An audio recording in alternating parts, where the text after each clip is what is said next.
That moment right before a huge event, the air just crackles with anticipation. Now, imagine that, but amplified incredibly in ancient India, all focused on Siddhartha's wedding.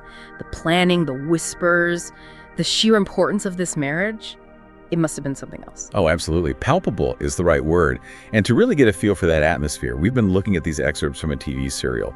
It shows the lead up to this really pivotal event. And it's more than just the ceremony itself. It's like a window into the whole social world, the politics bubbling underneath, and the personal dramas all tangled up together. Exactly. So that's our goal for this deep dive, right? To really unpack the complexities of Siddhartha's world at this point. What were the expectations bearing down on him? What forces were pulling him in different directions just before his life took this huge turn? Let's get into it. Okay, so the serial kicks off with this really powerful song.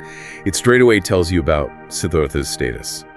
He is the star of the Shakya lineage. The world shines because of him. The Shakya lineage, of course, is royal family.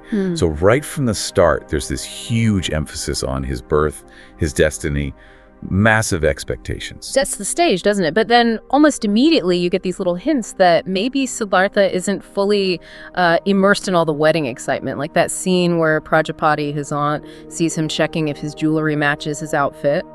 It seems almost, a bit trivial, given everything else. Could that hint at something deeper, maybe a disconnect? That's a really interesting point. Focusing on something like jewelry amidst all this grandeur.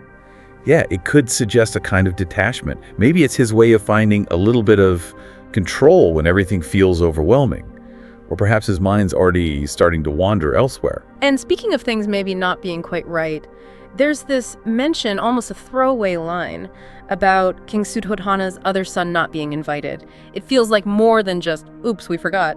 Family stuff, even royal family stuff, is complicated, isn't it? Oh, definitely. Yeah. It really highlights how crucial protocol was and how easily feelings could be hurt, how slights could happen, especially in that kind of hierarchy. What seems minor could actually ripple outward socially, politically. And then you see the traditions, the pre-wedding rituals, like applying turmeric and mehendi. Right, the henna. And even those happy rituals have strict rules like you can't leave the palace after the turmeric ceremony. Exactly. It just reinforces how deeply tradition was woven into every single part of their lives, even the celebrations. It's within that strict world, though, that things start getting interesting. Yeah. We see Yashodhara, Siddhartha's bride-to-be, isn't just sitting back. She's actively listening in on conversations. She seems determined to look out for herself. That line is powerful, isn't it? I have listened to all your and Karnak's talk, and I have decided that no matter what, I will protect Princess Yashodhara. It's very assertive for her position. It really is. It signals straight away that there are, potential threats or schemes happening. And Karnak's reaction, basically threatening her life. I can take your life this very moment. That just ramps up the stakes immediately. Yeah. This isn't just pre-wedding nerves. No, there are real dangers there. And then you add Mangala into the mix. Her reluctance even to attend the wedding hints at this deep bitterness.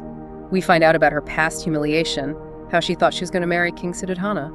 Okay, so that past hurt is still raw. Seems like it. And it's turned into resentment aimed at Yashodhara. It's fascinating how these old personal wounds can inject themselves into, big state events. It really shows how personal feelings can destabilize things, doesn't it? Yeah. You're saying, years ago in my joy, I told everyone, but I was humiliated. You feel the weight of that. Yeah. So, okay, beyond the personal drama, the guest list itself is like a political map. Absolutely. Take King Prasenjit of Kosala. He used to be an enemy, but now there's a treaty, so he's an ally. Supposedly.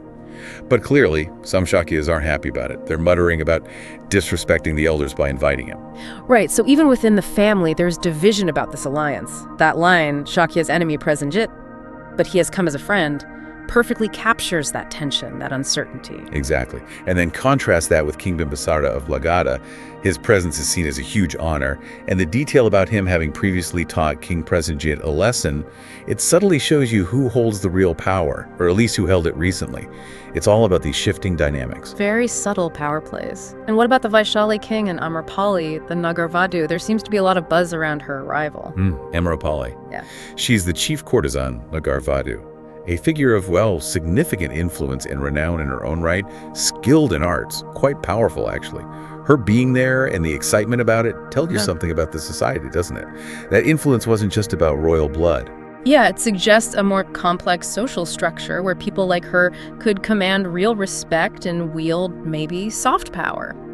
Her presence definitely adds another layer. It really does. Okay, let's shift back to the more personal relationships.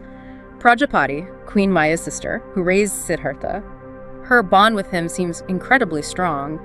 The serial mentions she almost forgets her own son because she's so focused on Siddhartha. It's quite revealing, isn't it? It really speaks to the huge role she must have played in his life, especially after his mother died so young.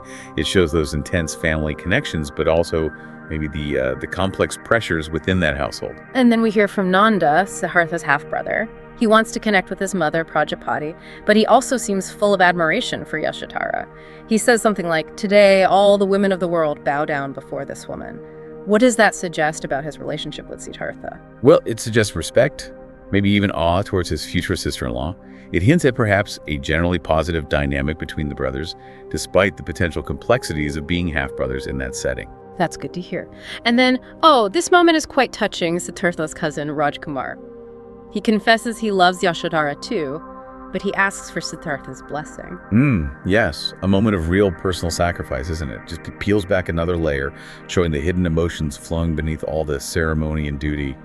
It's a reminder that even with arranged marriages and lives ruled by obligation, feelings are still there, still powerful. Absolutely. Makes it all feel much more human, more relatable.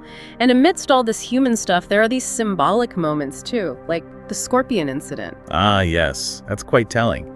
Siddhartha stops them from killing it, showing this unexpected compassion. And his explanation, just as we humans raise weapons for our defense, in the same way these living beings sting for self-preservation. It gives you a real glimpse into his worldview, even then. Yeah, before any enlightenment journey, it hints at that deep respect for life, maybe nonviolence that becomes so central later. It's a fascinating little moment. It is. And then on a more conventional note, you have the detail about Yashodhara's Mehendi, the henna, being very dark, which is seen as a sign of deep love. Little touch of romantic tradition there. A sweet counterpoint to all the intrigue. Indeed. But just when you think things might settle into these patterns, Amrapali, the Nagarvadhu, steps up and throws a spanner in the works. Her conversation with King Bimbisara, she's sharp, confident, she clearly has influence. And this wager she makes. To distract Siddhartha during his wedding rituals, that's incredibly bold. The stakes are amazing too. Either Bimbisara himself removes her anklets like a sign of respect or maybe defeat for her, or she gets a place to live in Magadha. Wow. Yep. It's audacious, isn't it? It It really underlines the kind of power and agency someone like her could possess. Her ability to even propose something that could disrupt a royal wedding like this. It shows influence wasn't just confined to the palace walls. So wrapping up this deep dive, it's incredibly clear that Siddhartha's wedding wasn't just a simple ceremony. Not by a long shot. It was this focal point for everything. Royal duties, political games, really intense personal feelings, and then these unexpected curveballs like Amrapali's challenge. Precisely. Even before the huge life-changing events that led him to become the Buddha, his life was already deeply embedded in this really complex world. Social pressures, family ties, political currents, all swirling around him. Seeing this part of his life gives us such crucial context for understanding his later path. It really does. And that leaves you, the listener, with something to think about. How might all these early experiences, the weight of being a prince, these complicated relationships, the political undercurrents, seeing things like the scorpion incident, how might all that have shaped the Siddhartha who later renounced it all? What does this glimpse into his life before tell us about the human being behind the spiritual icon? It makes you consider how our own early lives, the expectations on us, the connections we have, how they all contribute to who we become, even when we make radical changes later on.